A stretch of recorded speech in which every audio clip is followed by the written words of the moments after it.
Unsa na inyo dia Sir Paris beef gyapon na? Oh. Kana? Gotong Batangas. Gotong Batangas. So beef Paris. So tikman natin yung mga pagkain nila dito. Totoo ba yan dito sa kabila Lutong Batangas daw? Batangas sa Maynila. Kakain ako, tikman ko rin yung sa inyo dito Tapos doon din, pero nahin ko muna dito. Lagar ka po. I-compare natin sa Lutong Batangas ng Maynila kung totoo nga ba. So guys, ito na yung order natin. So titikman na ito talaga guys, tinitikman ko dito. Then after naman, punta ako sa kabila kung saan bang mas masarap. So guys, kanina andun tayo sa kabila. So ngayon andito na naman tayo. Ito yung Lutong Batangas daw. Sarap. Maanghang.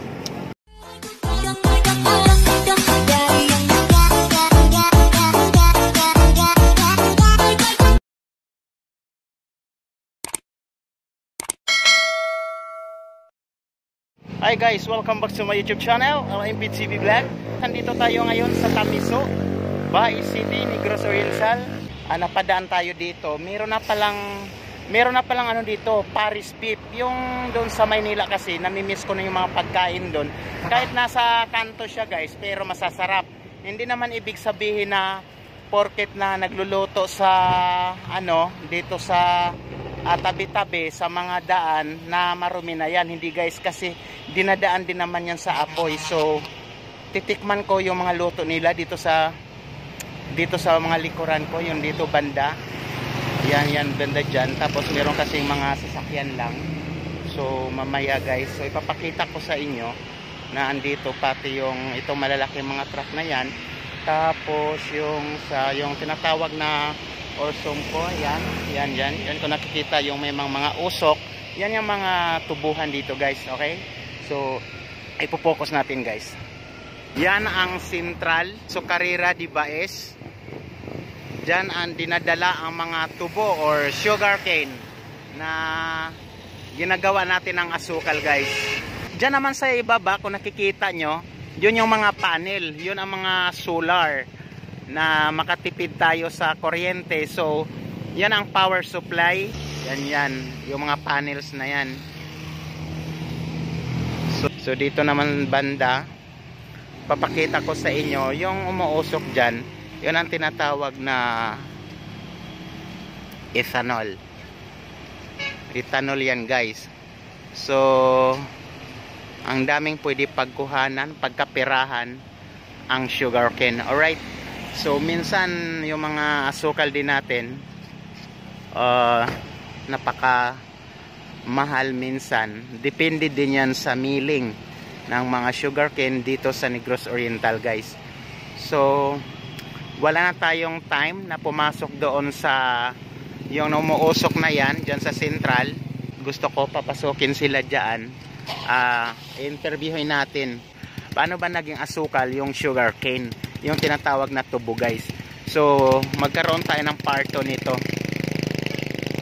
And then so dito tayo, kakain na lang muna tayo guys kasi medyo madilim-dilim na. Alright, punta tayo dito guys. So ang lawak ng power plant nila dito, yung sa solar nila guys, yun yung lahat yung nakikita nyo dyan. Yan ang solar. Ayan, ang doon pa yun sa pinakadulo. So dito sa right side, ito yung may mga kainan natin dito na pwede tayo kakain. So yun, nakikita nyo yung mga tubo, yung mga truck na dumadaan, doon yan dinadala. Okay, ginigiling yan doon guys para magiging asukal. So dyan naman sa side, yun sa front natin, yan naman ang ethanol. Mga ginagawa na rin nila ng alcohol at iba pa.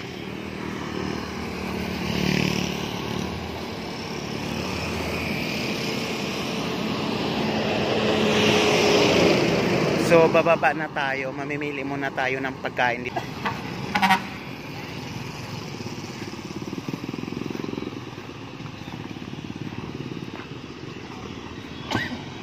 Unsa na inyo dia sir? Paris beef gyapon na.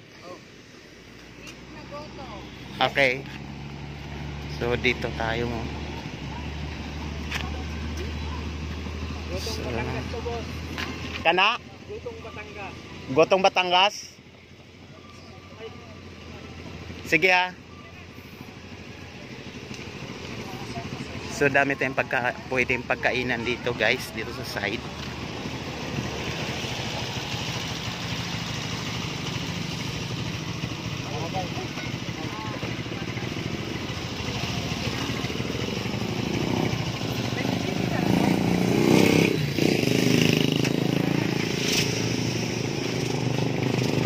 So pag yan nakikita nyo, yan yung mga nakaparking dito, yung malalaking mga truck guys.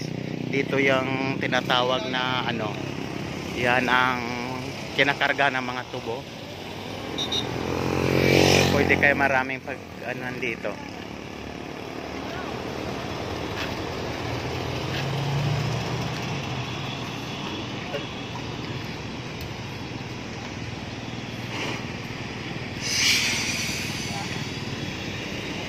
So ito yung crossing. Alright.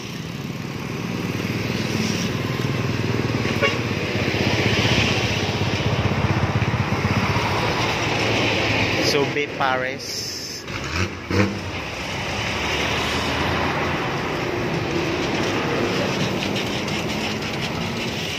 So tikman natin yung mga pagkain nila dito. Anong loto to? Paris. Paris beef lang. Totoo ba yan dito sa kabila? Lutong Batangas daw? Dili. Kasi sikat ang Batangas sa Maynila. So dito kakain ako. Tikman ko rin yung sa inyo dito Tapos doon din. Pero nahin ko muna dito. Vlogger ka po.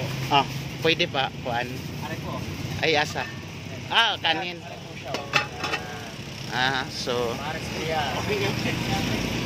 So guys, yung luto nila dito sa Tamiso, Bay City, Negros Oriental, i-compare natin sa lutong Batangas ng Maynila kung totoo nga ba.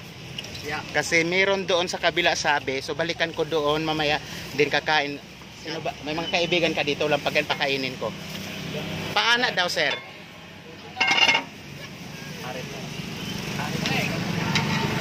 Okay.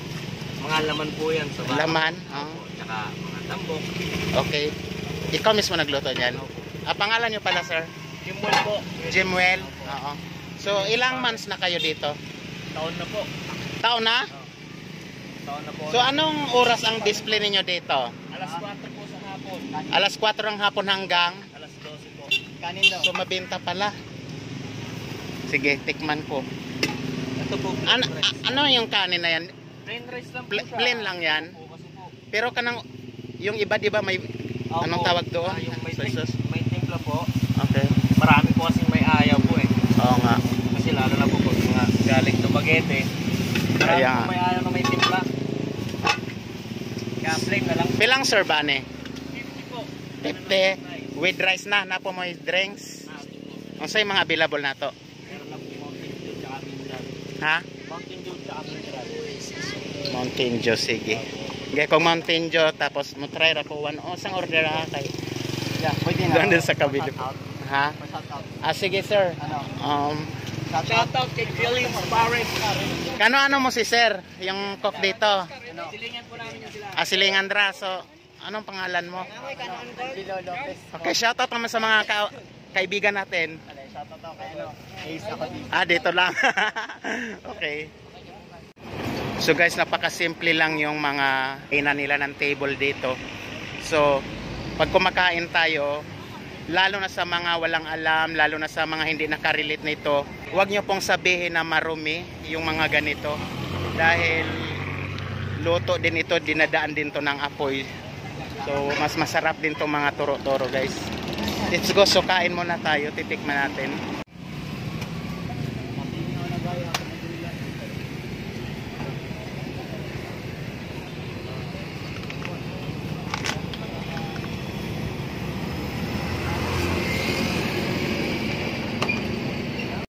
So guys, ito na yung order, tikman na natin.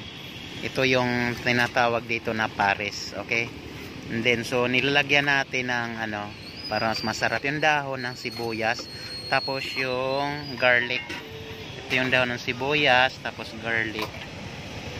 Durog paminta. Kalamansi. Tsaka meron tayong kanin.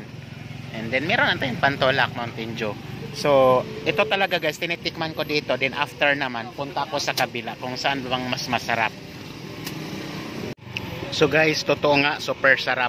So, ano, tapos na ako kumain. Hindi nyo lang nakita yung mukha ko kumakain kanina dahil yung ilaw dito nila medyo madilim. Dahil yung battery lang sa truck ang gamit nila. So, while kumain ako kanina, hindi nyo nakikita yung mukha ko dahil, ayun. Alright, so ngayon tapos naman tayo dito, punta tayo sa kabila at titikman naman natin sa kabila kasi lutong Batangas nga daw. Okay, right? Let's go. So guys, andito na tayo. Tikman naman natin yung sinasabi nilang lutong Batangas. May gabi eh. Sir, kumusta? Lutong Batangas dyan eh ha? Lutong Batangas po, boss. Kaya ni kaon ko spekas ako gisulayan dito mo. Kaon po ko dire. Tikman ko kung ano, lutong Batangas nga. Lutong Batangas po. So, ibig sabihin may experience ka pala sa Manila, Batangas. Batangas po. Resto sa sikat na resto sa Batangas. Oo nga, oo. Sige, serve ako isa. Isa po. Kualitan. Gikan ko dito, kuan niya ako pang sulayan dire. So guys, kanina andun tayo sa kabila. So ngayon andito na naman tayo. Lahat ikutin natin yung mga pagkain nila dito, guys. Ito yung lutong Batangas daw. Pero nasa Negros Oriental tayo, alright. So medyo marami lang sabaw. Baka yun talaga ang patakaran nila dito. So daming din kumakain. Right. So dapat bago mo kainin, lagyan mo muna ng mix para mas lalong sasarap. Ito naman yung tinatawag na nila giniling.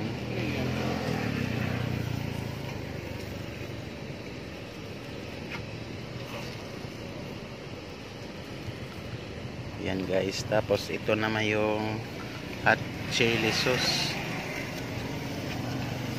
Hot chili sauce ni ma'am, sir? Chili garlic oil. At kane-kane?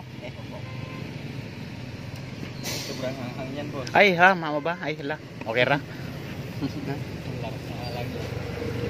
Dito. Dapat meron kang sibuyas dahon. Take out. Okay ra po tayo sili. Okay.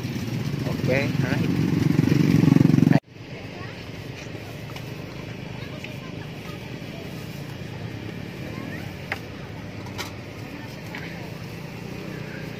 Yaw, waya. Sarap. Maanghang.